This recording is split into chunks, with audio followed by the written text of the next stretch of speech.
नमस्कार। आप सभी का इंग्लिश की इस ऑनलाइन क्लास में स्वागत है। हमने ABCD से सीखना शुरू किया था और अब हम टेंसों पर चल रहे हैं। पास्ट टेंस हमारा पूरा हो चुका है और उसके लिए हमने होमवर्क दिया था। तो 5 वाक्य पास्ट परफेक्ट टेंस के थे और 5 वाक्य पास्ट कंटिन्यूअस के थे।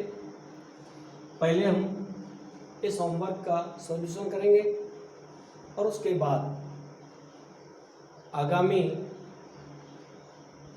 जो क्लास है वो लेंगे।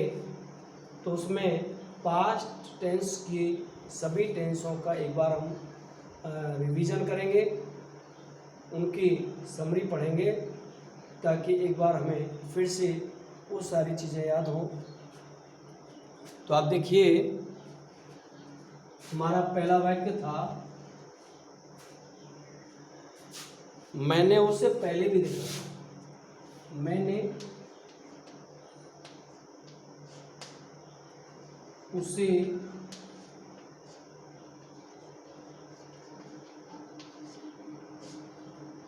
पहले भी देखा था। I had seen him. I had seen him before also. I had seen him before also.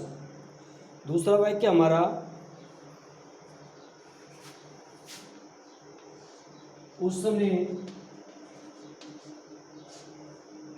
अपने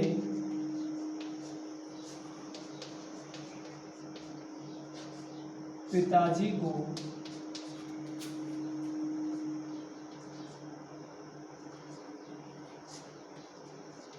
पहले ही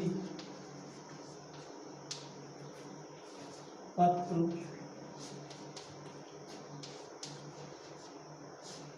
लिख दिया था, या वह अपने पिताजी को पहले ही पत्र लिख चुका था। तो यहाँ देखिए, ही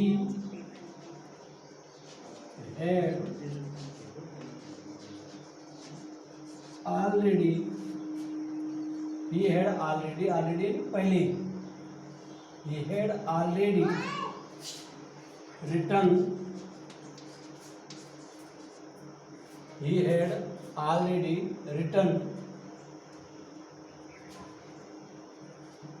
a letter. He had already written a letter to his father. Father.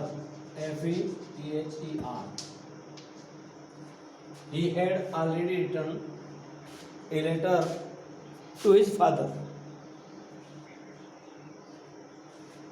Next है, तुम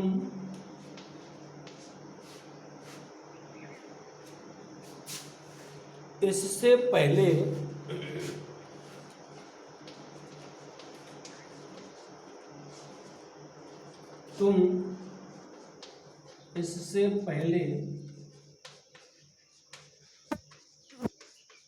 ताजमहल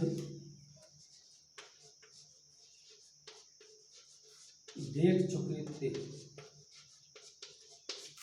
तुम इससे पहले ताजमहल देख चुके थे। You had seen the Taj Mahal, you had seen Taj Mahal before this. You had seen the Taj Mahal before this. यहाँ ताजमहल एक ऐतिहासिक स्मारक है और इसीलिए इसके पहले दी का प्रयोग हुआ है। अगला वाक्य है, मैं 6 बजे से पहले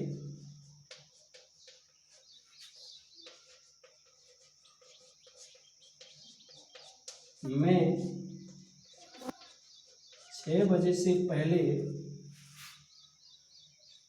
अपना कार्य मैं 6 बजे से पहले अपना कार्य समाप्त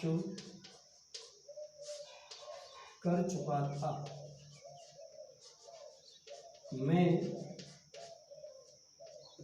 6 बजे से पहले अपना कार्य समाप्त कर चुका था। आई हैड फिनिश्ड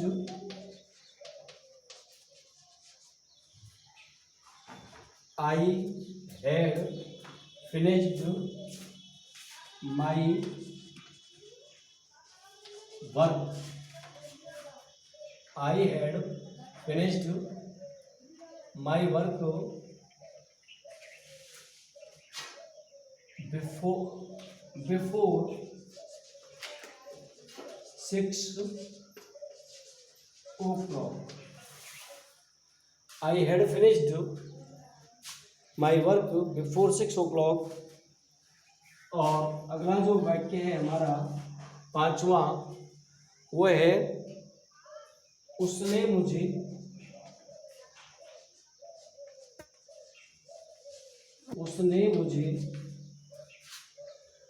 पहले से ही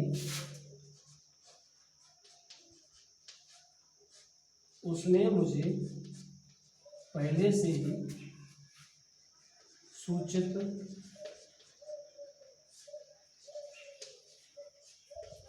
कर दिया था। उसने मुझे पहले से ही सूचित कर दिया था। He had already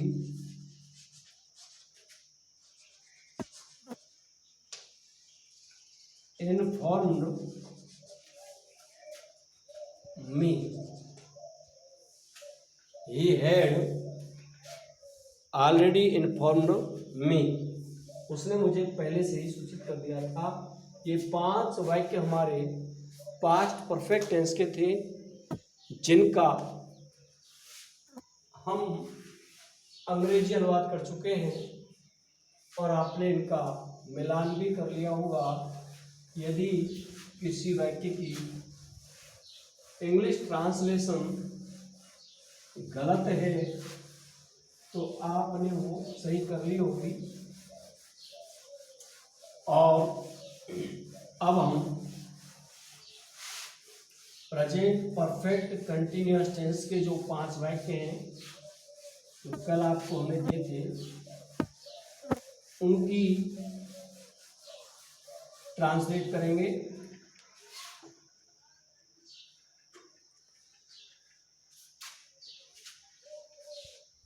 बच्चा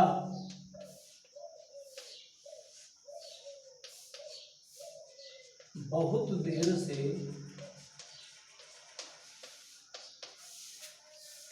रो रहा था। बच्चा बहुत देर से रो रहा था। दी चाइल्ड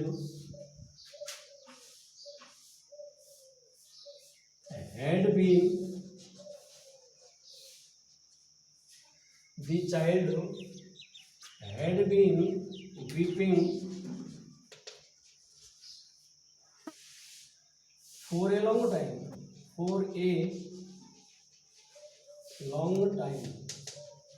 बहुत देर से रो रहा था। नेक्स्ट वाक्य हमारा मैं सोमवार से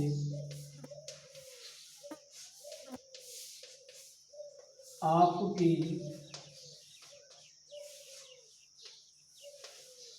प्रतीक्षा कर रहा था।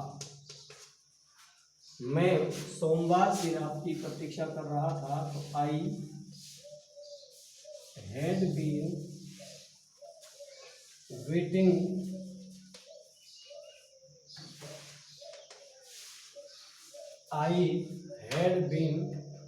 Waiting for you since Monday. Monday नाम है सोमवार का, एम कैपिटल लेटर आएगा, और यहाँ सिंस तो समय के लिए आया, लेकिन फोर प्रीपोजिशन के रूप में आया है, इसलिए फोर और सिंस दोनों आए हैं। नेक्स्ट वाक्य हमारा, मजदूर सुबह से काम कर रहा था। मजदूर सुबह से काम कर रहा था।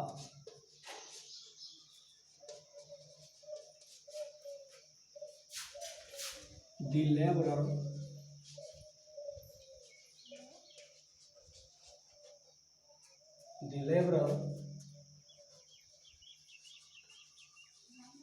had been working. The labor had been working since morning.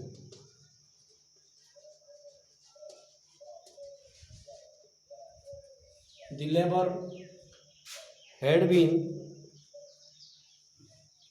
working since morning। फिर अगला वाक्य हमारा था, यह छात्र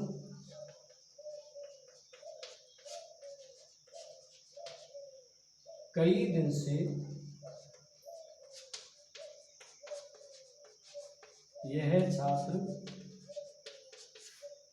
दिन से बीमार था। This student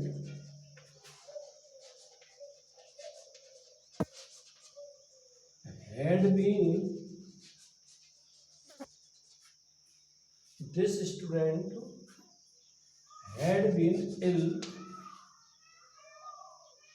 for many days. This student had been ill for many days, और पास्ट परफेक्ट कंटिन्यूअस टेंस का होमवर्क का ये अंतिम वाक्य हमारा, वह है जुलाई से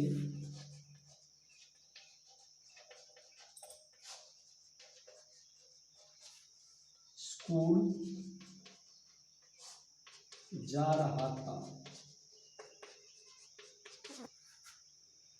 He had been going to school since July।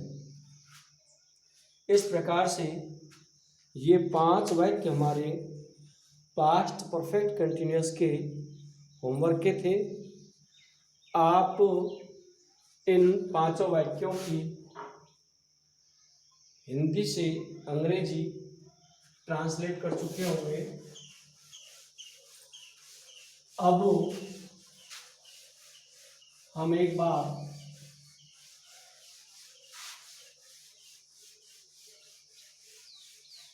सभी टेंसों के बारे में चर्चा करेंगे थोड़ी थोड़ी, ताकि एक बार हमें रिमाइंड हो जाए। पास्ट टेंस 4 प्रकार का होता है, past indefinite, past continuous, past perfect और past perfect continuous.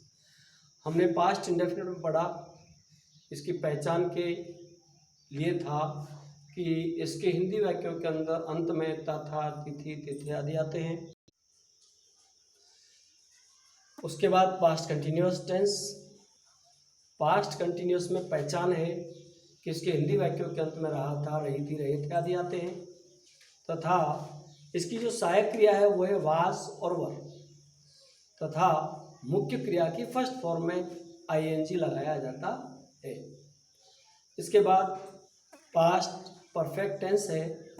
Past perfect tense में हिंदी वाक्यों के अंत में चुका था, चुकी थी, चुके थे, या था, ई थी, ये थे आदि आते हैं। और इस टेंस में मुख्य क्रिया की थर्ड फॉर्म आती है। इसके बाद past perfect continuous tense. Past perfect continuous tense की पहचान वही है जो कंटिन्यूअस की थी, इसमें रहा था, रही थी, रहे थे आदि आते हैं। हाँ, इसके हिंदी वाक्यों के अंदर समय अवश्य दिया हुआ होता है किसी भी काम को, क्योंकि इसमें काम कुछ पूरा हो चुका होता है और बाकी का काम जारी रहता है। इसलिए भाई हम कितने समय से उस काम को कर रहे हैं तो वो अवश्य दिया होता है, और समय के लिए वाक्य में से का प्रयोग होता है। और इसमें नियम यही है कि इसमें सहायक क्रिया हैड बीन का प्रयोग होता है, तथा मुख्य क्रिया की फर्स्ट फॉर्म में आईएनजी आती है, तथा समय के लिए फोर और सिंस का प्रयोग होता है। इस प्रकार से इन चारों टेंसों की हमने थोड़ी थोड़ी समरी, यानी कि एक बार से रिवीजन सा किया, इससे हमारे मस्तिष्क में एक तरह से वो रिमाइंड हो गया। और अब हम ये होमवर्क जो है इसे करेंगे। ये कल आप इनका हिंदी ट्रांसलेशन करेंगे, वो इंग्लिश ट्रांसलेशन करेंगे, और उसका फिर हम मिलान करेंगे, और उसके बाद आगामी टेंस पढ़ेंगे। इसी के साथ आपने ये कक्षा धैर्य और शांतिपूर्वक सुनी, इसके लिए आप सभी का बहुत बहुत आभार, आप सभी का बहुत बहुत धन्यवाद। ओम शांति, नमस्ते।